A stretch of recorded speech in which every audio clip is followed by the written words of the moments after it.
হয়, পোনপ্ৰথমে মই জিলা আমচুৰ ফালৰ পৰা সকলোলৈ ৭৬তম গণৰাজ্য দিৱসৰ শুভেচ্ছা জ্ঞাপন কৰিছোঁ।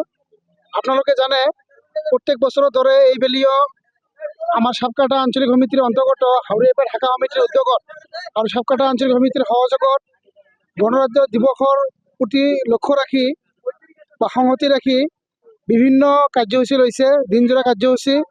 আৰু শেষত গৈ আজি বৰ্তমান শেষ পালে, কিন্তু আমাৰ কাৰ্যসূচীবিলাক আছিল মানে গোটেই দিনত খেল ধেমালিৰ পৰা আদি কৰি কুইজ কম্পিটিশ্যন, ডেন্স কম্পিটিশ্যন, বিভিন্ন কাৰ্যসূচীৰ দ্বাৰা আমাৰ ল'ৰা ছোৱালীসকলক বা ছাত্ৰ ছাত্ৰীসকলক উৎসাহ দিয়াৰ চেষ্টা কৰিছে আমাৰ এই উদযাপক সমিতিসকলে।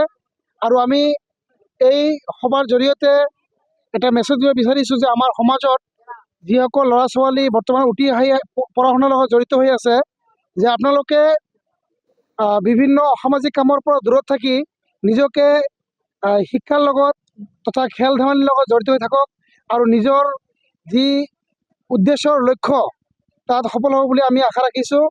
কিয়নো বৰ্তমান সমাজত কিছুমান অসামাজিক কামে গা কৰি উঠিছে, যেনেকুৱা মদ ভাং জুৱা, বিভিন্ন অসামাজিক কাম আমাৰ সমাজত হৈ আছে।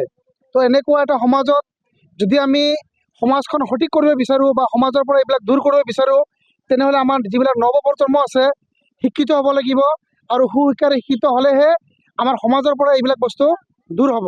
জানে যে বিভিন্ন সময়ত আমচুৱে সজাগতা সভাৰ জৰিয়তে নিচা দ্ৰব্যৰ পৰা আৰম্ভ কৰি যিমান কুসংস্কাৰ সমাজত আছে গোটেইখিনি নিৰ্মূল কৰাৰ কাৰণে যি অহৰহ চেষ্টা আমি কৰি আছোঁ, তাৰ উপৰিও আজি দেখা গৈছে স্কুলৰ আশে পাশে বা প্ৰতিষ্ঠান, ধৰ্মীয় প্ৰতিষ্ঠানৰ আশে পাশে যিমান নিচাজাতীয় দ্ৰব্য সৰু সৰু দোকানত আমি দেখা পাই আছোঁ, আমি পৰিলক্ষিত কৰিছোঁ।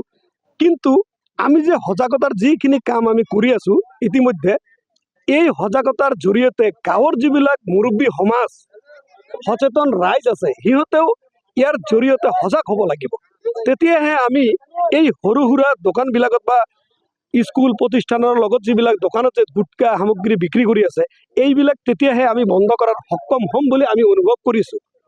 আৰু আপোনালোককো আমি অনুৰোধ কৰিম, আপোনালোকে যেনেকৈ নিউজৰ জৰিয়তে এইবিলাক গাঁৱে ভূঞে যিবিলাক নিচাজাতীয় দ্ৰব্য বিক্ৰী কৰি আছে সেইবিলাক আপোনালোকেও তুলি ধৰিব লাগে।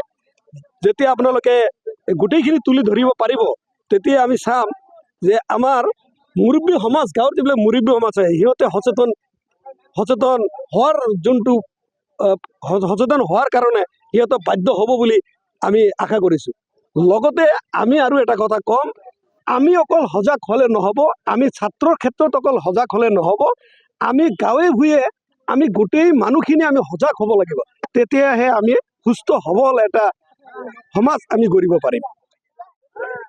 হয়, আজি আমি নথৈ আনন্দিত হৈছোঁ। আজি সাবকাটা আঞ্চলিকৰ সহযোগত হাউৰিয়াপেটৰ ইউনিটৰ যি ২৬ জানুৱাৰী গণ দিৱস হিচাপে আজি যি ৰাইজক লৈ এটা ধুনীয়া খেল প্ৰতিযোগিতা পাতিছে, আমি পশ্চিম কোকৰাঝাৰ জিলা আমচুৰ তৰফৰ পৰা আমি নথৈ আনন্দিত। আৰু ইয়াত আহি আমি যিটো মূল্যৱান কথাখিনি আমি ৰাইজক সজাগ কৰি দিলোঁ, আপোনালোকৰ জৰিয়তে আমি ধন্যবাদ দিছোঁ যে আমাৰ ৰাইজে যাতে এইবিলাক বস্তুৰ আগত কথা বতৰা বা ৰাইজৰ এইবিলাক সচেতন হৈ আমাৰ ৰাইজক আগুৱাই লৈ যোৱাৰ কাৰণে সামাজিকভাৱে আমি আহ্বান জনাইছোঁ। ধন্যবাদ।